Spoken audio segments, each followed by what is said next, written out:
policy towards Venezuela was a failure.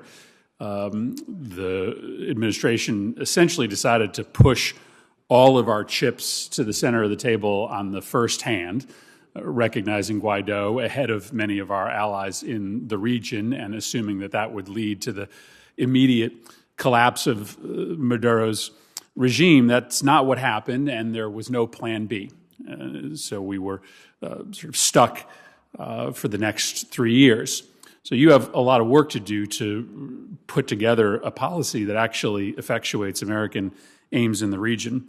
On the question of sanctions, I just want to probe this with you a little bit more, Secretary Nichols, because there's certainly a case to be made that our sanctions can be effective, that they can weaken Maduro, that they can punish bad actors, but there is, of course, a flip side.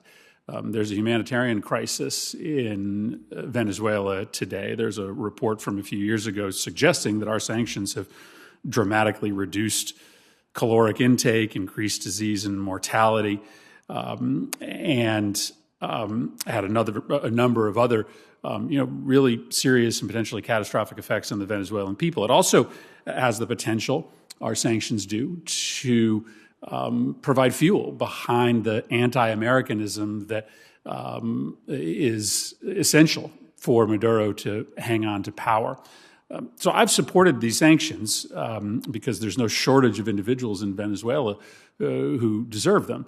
At the same time, there are humanitarian consequences, and there frankly isn't a lot of evidence over the course of the last 4 to 5 years that those sanctions are actually weakening the Maduro regime. And so let me ask you about how you view both the upside and the downside of our existing sanctions policy and the prospect of additional sanctions.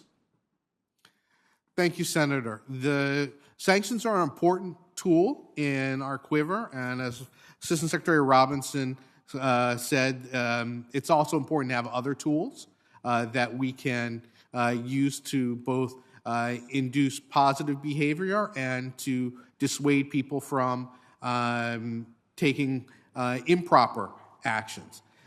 We need to work to balance and leverage all of those tools to the greatest extent possible. I think the suffering of the Venezuelan people owes much more to the horrible policies of Hugo Chavez and Nicolas Maduro, which destroyed the economy, the healthcare sector, food production, retail sector, and some 6 million Venezuelans have voted with their feet to leave that country.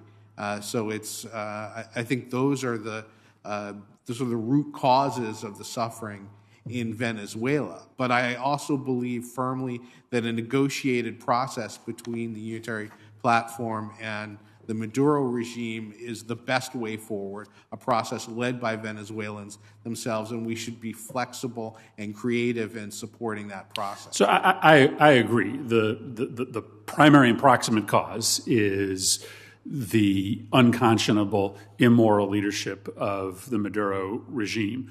But our sanctions can be contributory, and they can provide a diversion for Maduro so as to blame the economic suffering in the nation on us rather than have it land on his shoulders. And I just hope that that is a consideration that we weigh.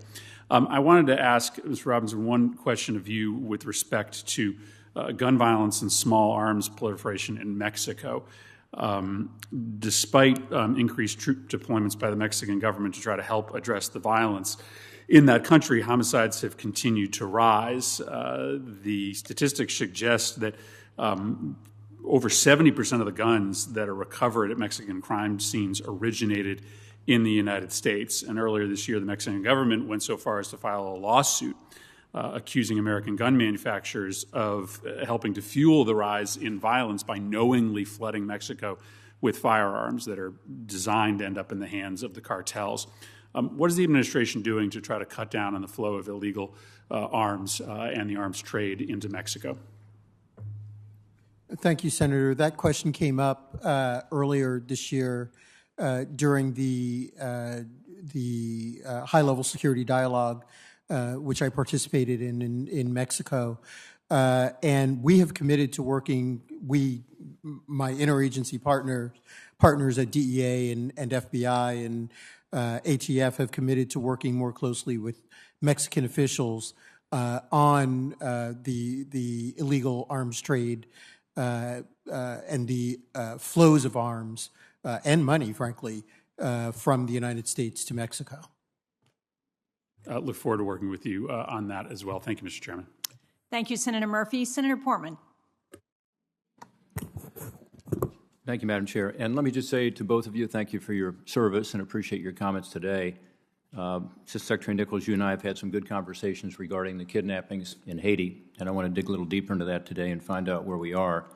I do appreciate your personal